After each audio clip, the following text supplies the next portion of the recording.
So what's up mga kamaster, for today's video, panibagong vlog, panibagong huli.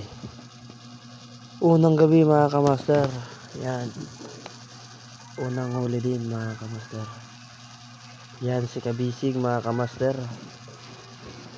At yan mga kamaster, oras yan, time to check 12:40 mga kamaster. At nakakuha kami ng isang perasong pinakamalaking tuna mga kamaster. At hindi namin akalain mga kamaster na makukuha pa namin ito, kasi ito mga kamaster ay sumabod na sa balsa mga kamaster. At yan ay hindi nagtagal mga kamaster, at nakuha rin namin sa tulong ng Diyos at tiwala lang mga kamaster, ay nakuha namin ito. At nagpapasalamat na pala ako kay Lord at nakuha namin ito mga kamaster. Mga 80 kilos yan mga kamaster, at tinimbang namin yan kanina pagdating namin. At yan mga kamaster, dinukot ni Kabisig ang bunga nga ng tuna mga kamaster. Tatanggalin yung kawil kasi to lunok na lunok mga kamaster ang taga ni Kabisig, kung sa amin ito ay tuyunggin mga kamaster. Ayan. At yan naman mga kamaster, at tuloy-tuloy talagang huli namin mga kamaster. Dinagdagan pa ng isang peraso na medyo malaki-laki rin mga kamaster. At yan yung tatay ko mga kamaster, parang naghihila lang ng kambing, at pagsabi ko ng kambing, tumawa lang si Kabisig. At yan yung isang pinakamalaki mga kamaster. At yan, may taban pa na sigarilyo mga kamaster. Yan daw yung pampalakas niya paghila ng tuna mga kamaster. Subukan ko nga mamaya mga kamaster. Yan mga kamaster, at hindi ako nakapag-video. Mayroong huli din ako dyan mga kamaster, 2 peraso, kaso hindi ako nakapag-video. Sayang, sa susunod ko na lang na vlog magpapabideo ako mga kamaster. Ayan, pinugong-pugong talaga mga kamaster. Pinigilan kasi pag hindi mo yan pinigilan mga kamaster, tatakbo talaga yung tuna mga kamaster kahit walang paa. Yan mga kamaster, medyo hindi ako mapakali sa camera ko, baka mahulog kasi yung cellphone ko mga kamaster. Ayan, medyo malaki-laki nga ito mga kamaster. Matagal makuha, 4 na minuto bago makuha mga kamaster. Ayan, siguro medyo malapit na to mga kamaster. At yan, patingin-tingin ako sa camera ko, at kinuha ko na nga yung camera para makita nyo na kung gaano talaga kalaki yung tuna na kahuli ni tatay ko. Ayan mga kamaster, nagtagalog na naman ako. Ayan, sobrang talaga itong magila si tatay, grabe. Ayan mga kamaster, ayan si Kabisig, patawa-tawa lang. Nakuha kasi yung huli niyang malaki, at ako ay hindi pa yan nakahuli sa ganyang oras na yan mga kamaster.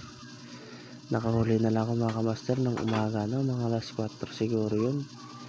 At hindi lang ako nakapag-video sa inyo mga kamaster, para makita nyo kung gaano ako magila mga kamaster. At yan, medyo matagal-tagal to. Ito nga pala yung nakahuli ng 80 kilos mga kamaster. Ayan, medyo malapit na siguro to mga kamaster.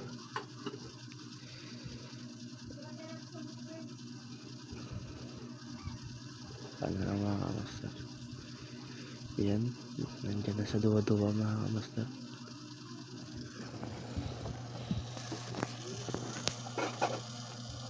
Medyo matagal talaga makuha mga kamaster.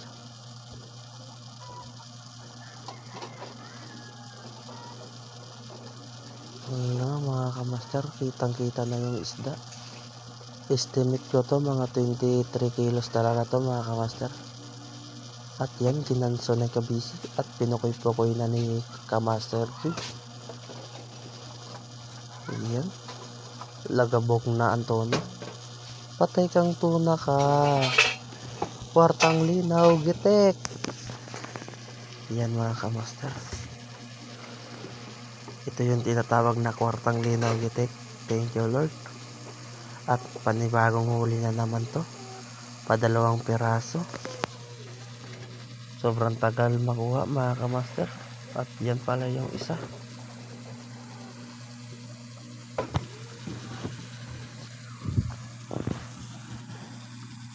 At yan, kinuyod na nga ni kamaster. Kabisi. At pinastar na maigi para di mahulog. Baka kumayupog. At pupunta na ako sa likod mga kamaster. Ayan nga mga kamaster. Yan, sobrang laki. Malaki pa yan sa akin mga kamaster. At yan naman mga kamaster, meron naman tayong nahuli. Medyo malaki-laki rin to mga kamaster. Ayan. Nakita na yung isda mga kamaster. Labanan natin to. Kung may right mid ka nito. At yan, ginansa ni kabisig. Medyo magalaw yung tuna mga kamaster. Pinukoy-pukoy mga kamaster. Yan mga kamaster, pinukoy-pukoy ni kamaster Bridge. At ang maganda dito mga kamaster, marami kaming pain mga kamaster. Sobrang dami ng pusit. Grabe. Yan mga 20 kilos. Pangatlong huli namin mga kamaster. At patuloy talaga kami dyan nakahuli hanggang alas 4:30 mga kamaster. Hindi ko lang nabidyohan kasi busy na ako magbunot mga kamaster. Kasi baka masiro tayo. Hanggang dito na lang yung video natin. Thank you for watching.